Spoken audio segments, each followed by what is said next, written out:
Minutos com Deus.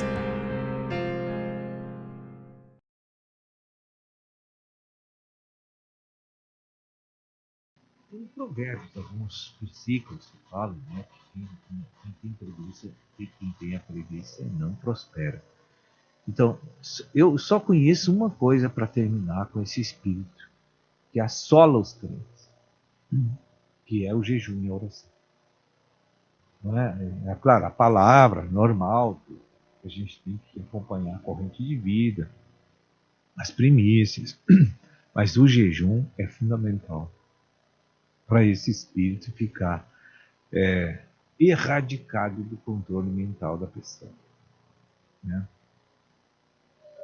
E Sérgio, você podia abrir um pouquinho mais, assim, para falar um pouquinho mais por que o do jejum, né? As pessoas, para entender mais o ato do jejum que tem que passar por esse processo.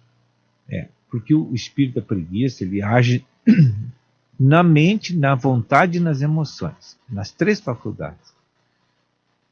E alguns espíritos não agem nas três, né? Mas depois, para executar o pecado, tem que sair as três. Né? Mas geralmente a influência direta, às vezes, não é nos três. E esse é nos três. Né?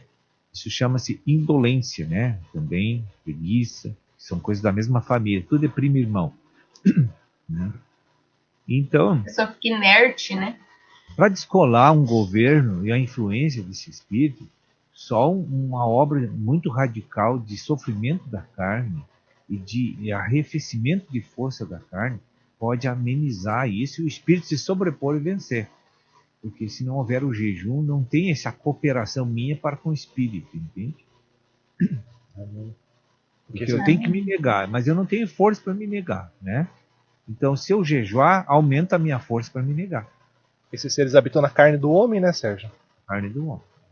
Então aí a carne enfraquece, oração para fortalecer. Na verdade, é o corpo que tem preguiça, né? Mas, na verdade, é a consequência, porque a preguiça está na mente e nas emoções, na vontade, está na alma. É lá que nasce a preguiça. Mas o corpo é que expressa a preguiça. Aí não sai do lugar, não acorda. Tem pessoas que é muito escravizada só na mente pela preguiça, né? E ainda faz um esforço tremendo para o corpo não, para fazer o trabalho com o corpo. Né? Mas aquilo faz mais por circunstâncias externas que estão pressionando ela, não porque ela quer fazer.